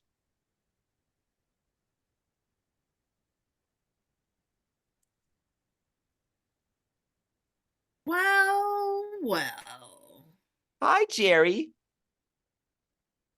Hey, George. George glares. I really like Sheila a lot. Oh, really? Because we're kind of not seeing each other anymore. Oh, that's too bad. Yeah, well, she was very affectionate, which I love. You know I love that. But mentally, we just couldn't make the connection. Really? Yeah, it's bad too because you've got to have the affection, which you obviously have. I just think it's great that you're so open with your affection in public. See, we had that. You did. Oh, yes, but the mental thing. All right, see ya. Yeah, see ya. Cut to Act 2, Scene AA. Interior Soup Nazi stand day. I'll have 1 red pepper puree, and you don't have to fill it all the way. Nothing for you. Next. What was wrong with that? You don't feel it that way. I don't think so. Elaine is next. Hello.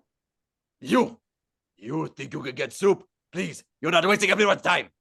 Well, I don't want soup. I can make my own soup. 3 egg yolks, half clove garlic, half can of tomato puree. That is my recipe for cream of tomato. That's right. And I got all of them. Cold cucumber, crab and corn chowder, that other one. Very good, Tony. Where did you get this? You're through, Soup Nazi. Pack it up. Next. Cut to Act 2, Scene BB. Exterior New York Street day. Jerry is walking along. Newman comes running up. What's the matter? Something happened with the Soup Nazi. What is it? Elaine's down there causing all the kinds of commotion. Somehow she's got his recipes, and she said she's going to drive him out of business. Soup Nazi says now that his recipes are out, he's not going to make any more soup, that he is leaving the country. No more soup, Jerry. No more for any of us. Where are you going? He's giving away what's left. I'm going home to get a big pot. Newman runs off. Cut to the show closed. Scene CC. Interior Soup Nazi stand day.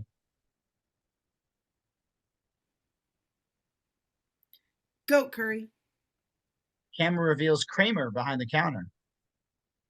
Goat curry coming right up. There you go. Next is Jerry. Let me have the lentil, but make sure it's got plenty of broth. Next. Oh, come on, Kramer. Hey, you don't order right. You don't get soup. Kramer, it's me. No Cronin's mission here, pal. Move it out. Next. Cronyism. You mean excuse- cronyism? That's what I said. Now End I'm of gonna- show. End of the goddamn show. It's over. Travis. And with that, with Travis blowing every word he said tonight, thank you everybody for joining us for these wonderful Seinfeld episodes, and have a great night.